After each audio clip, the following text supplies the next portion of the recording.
Urgent! Erdoğan is sending troops into Ukraine. The Turkish Ministry of Defense has made an emergency statement. Ankara is crushing the Kremlin. The tanker is literally being dismantled piece by piece. Turkey has scrapped a key vessel of Russia's shadow fleet. This shocked Putin. The oil tap has been shut off. A global bomb has exploded. More on all this coming up. Watch until the end. Greetings. This is Ukraine Today. Renata Aslanova and the latest events. Shock! Ankara is sending its troops to Ukraine. Yes, the Turkish Ministry of Defense has announced its readiness to include its military personnel as part of the international forces that will be sent to Ukraine as part of security guarantees after the end of the war with Russia. At the same time, the ministry emphasized that a ceasefire must first be achieved. After that, the scope of the mission should be defined, its mandate clearly outlined, and the contribution of each country decided. The Turkish armed forces are ready to support any initiative that will bring security and stability to our region. The statement came after French President Macron said that French, British, and Turkish military personnel could be included in the peacekeeping contingent. All three countries are members of NATO. London has confirmed its intention to participate in the mission.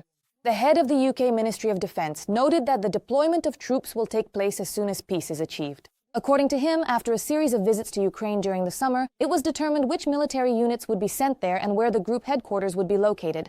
And the Chief of Staff of the French Army, Pierre Schill, stated that the French Army is ready to deploy its forces as part of Ukraine's security guarantees as early as 2026. And that's not all. Another blow to the Kremlin from Erdoğan. In Turkey, the tanker Eagle S, one of the so-called shadow fleet vessels of Russia, is being dismantled. This fleet enables oil trade bypassing sanctions and is possibly involved in damaging undersea cables. The Eagle S vessel, 229 meters long, met its end in a Turkish port on the Aegean coast. It is being dismantled by cranes. The bow of the ship was on shore, while the stern remained afloat. Politico reported that the tanker was carrying Russian oil, which has been under sanctions since early 2023, and in 2024 it damaged as many as 5 underwater cables in the Gulf of Finland, after which it was detained by Finnish authorities. According to the publication, countries such as Denmark, Norway, and the Netherlands handle ship disposal, where strict safety regulations for people and the environment are in place. And in Turkey, where ship disposal is also going quite well. But the troubles for Russian ships don't end there. A stab in the back. Erdoğan refused to allow a Russian liner into Istanbul. According to Russian media, more than 600 Russian tourists found themselves stranded on a cruise liner off the coast of Turkey. The vessel was not granted permission to enter the port of Istanbul. Today,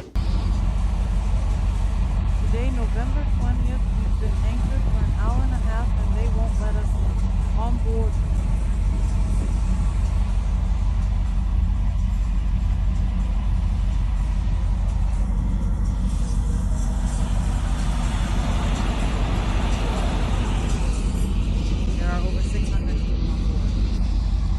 On the liner are residents of Krasnodar Krai, Moscow, and Leningrad regions.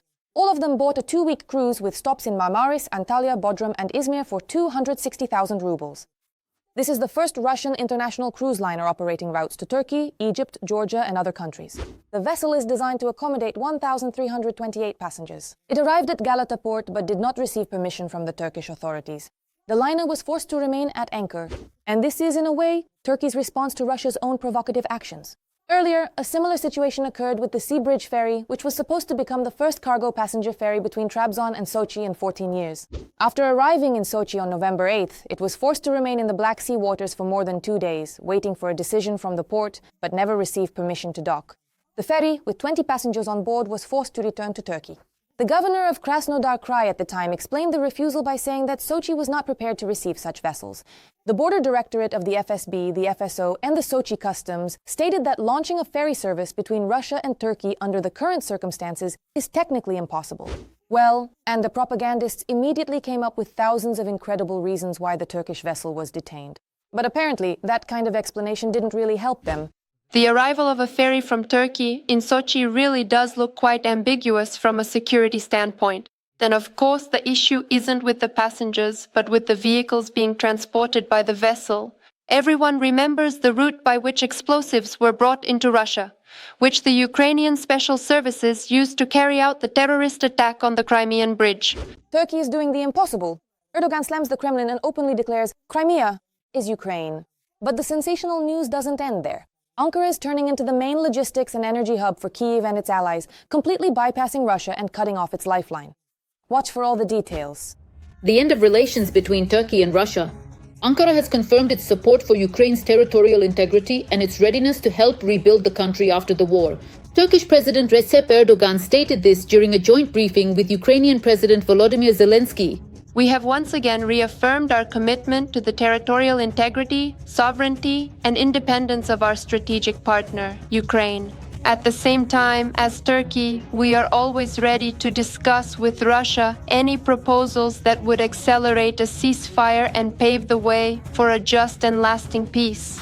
In response, Volodymyr Zelensky emphasizes that Turkey has become a key partner not only in matters of security, but also in the restoration of prisoner exchanges, a process that Ukraine hopes to restart by the end of the year. And now many processes have been activated, and we are trying to ensure that all this activity is directed specifically toward peace, toward a dignified peace and guaranteed security. If you look at Turkish policy, it has always been focused on its own interests, both in relation to Ukraine and in relation to Russia. That is, after all, Turkey does not refuse, for example, to trade with the Russian Federation. They do everything that is in their own interests. Of course, right now we are entering Turkey's sphere of interest. They support us to a certain extent, they support us. Turkey's policy very clearly reflects this entire 1,000-year-old Eastern approach, very well thought out, very competent, where above all their own interests come first, and primarily economic interests. However, a certain tension in the relations between Russia and Turkey can still be felt. Russian tourists found themselves stranded on board the cruise liner Astoria Grande off the coast of Turkey. In Istanbul, the vessel was not granted permission to enter the port. There were more than 600 people on board, residents of the Krasnodar region, Moscow and the Leningrad region, who had purchased a 2-week cruise costing about $3,000. The liner was scheduled to call at Marmaris, Antalya, Bodrum and Izmir. Previously, a similar situation occurred with the Sea Bridge ferry, which was supposed to resume cargo and passenger service between Trabzon and Sochi after a 14-year hiatus. Upon arriving in Sochi, the vessel was unable to dock and return to Turkey. The Russian authorities explained the refusal by citing the alleged technical unpreparedness of the ports and the inability to ensure the safe reception of vessels. I understand that this is already being called Turkey's response to the actions of the Russian authorities. They say that restricting transportation links is becoming a tool of pressure and an indicator of Turkey shifting towards supporting Ukraine and limiting Russia's capabilities in the Black Sea. Turkey, in addition to its many other roles, is also considered a very important and strategic logistics hub for Russia. After all, we shouldn't forget that both the oil pipelines and gas pipelines that pass through Turkish territory primarily supply gas and oil from Russia. So the Turks, the Turkish side, actually serve as a significant hub, not only for Ukraine, but also, and perhaps most importantly, the most important and indeed the only hub for Russia. Meanwhile, Erdoğan held a phone conversation with the Russian dictator. According to the Kremlin, the two sides discussed bilateral relations, the war between Russia and Ukraine, as well as regional and global issues. Putin allegedly confirmed the Russian side's interest in resolving the conflict through political and diplomatic means. An exchange of views was held regarding the situation around Ukraine, including in the context of American proposals for a peaceful settlement. Vladimir Putin noted that these proposals, in the version we have reviewed, are in line with the discussions at the Russian-American summit in Alaska and in principle could serve as the basis for a final peaceful settlement. This was reported by the Kremlin. President Erdoğan, for his part, declared Turkey's readiness to continue efforts aimed at achieving a just and lasting peace and to participate in any diplomatic initiatives that would promote direct dialogue between the parties. Turkey is ready, as before, to contribute to all diplomatic initiatives and plans that will facilitate direct contacts between the parties and pave the way for lasting peace in our region. Although Ankara seeks to maintain its role as a mediator in Russian-Ukrainian relations, its recent actions increasingly demonstrate a clear orientation toward international law and support for Ukrainian sovereignty. Every voice matters. Join our community, support independent journalism and help us bring you the truth from Ukraine. Become a member of Ukraine today. Join us now. The Kremlin's shadow fleet is finished. Putin's tankers are being scrapped one after another. The vessels Moscow used to secretly circumvent Western sanctions and transport oil are rapidly reaching the end of their service life and turning into heaps of scrap metal. What does this mean for the Russian economy? How will this impact Russia's oil exports and the Kremlin's budget? Watch now. Putin is losing massive amounts of money right now. I doubt I can really add anything new here to the discussion. Russia's shadow fleet has entered a phase of mass decommissioning. Aging tankers are being forced to sell at a discount and operate in the shadows. More and more old Russian tankers are reaching the end of their service life and need to be scrapped. As a result, floating scrap metal turns into real scrap, undermining the capabilities of the shadow fleet, forcing them to sell ships at a discount under sanctions and look for ways to compensate for the losses. The sale of Russian oil and liquefied gas to end consumers is being very strictly monitored by the American side. In addition, the American side has stated that if the Russian Federation refuses to come to the negotiating table, secondary sanctions will be imposed against the end consumers of Russian energy resources, which would be a serious blow to the Russian economy. The average age of ships in the shadow fleet is 20 years, with 60% of the vessels being that age or older. At the moment, the Russian side is forced to admit that the expenditure side of the Russian budget has increased by almost 3.5% of GDP. This is evidence that there is practically no money left in the treasury of the Russian Federation, and accordingly, the ability to replenish funds through the shadow fleet's operations is reduced to a minimum. This month, dismantling began in a Turkish port of the tanker Eagle Sea, which became known after an emergency situation in the Gulf of Finland. A year ago, the vessel damaged several underwater cables with its anchor, and Finnish authorities discovered suspicious equipment on board.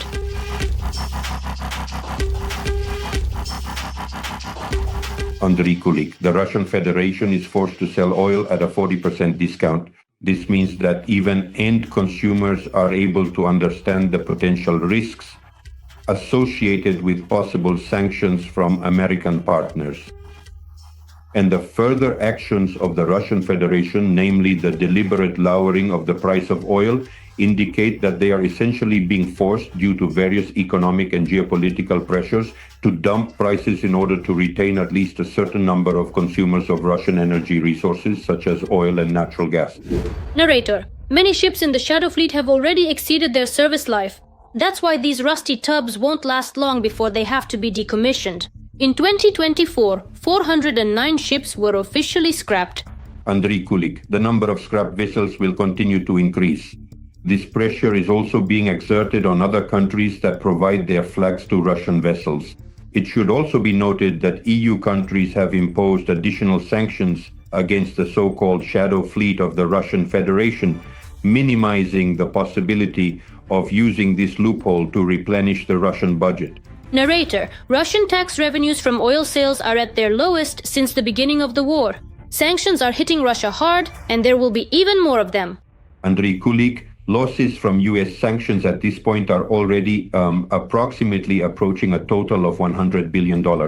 In other words, this is a very serious blow to the capabilities of the Russian economy and accordingly to the Russian government's ability to continue actively financing military operations in Ukraine. Narrator: in October, New Zealand additionally imposed sanctions against 65 vessels, and recently Canada also expanded its own restrictions. Another 100 ships from Russia's shadow fleet were added to the list. Narrator: and what do you think about the latest developments? Share your thoughts in the comments, like the video, and stay up to date with the main news. More to come.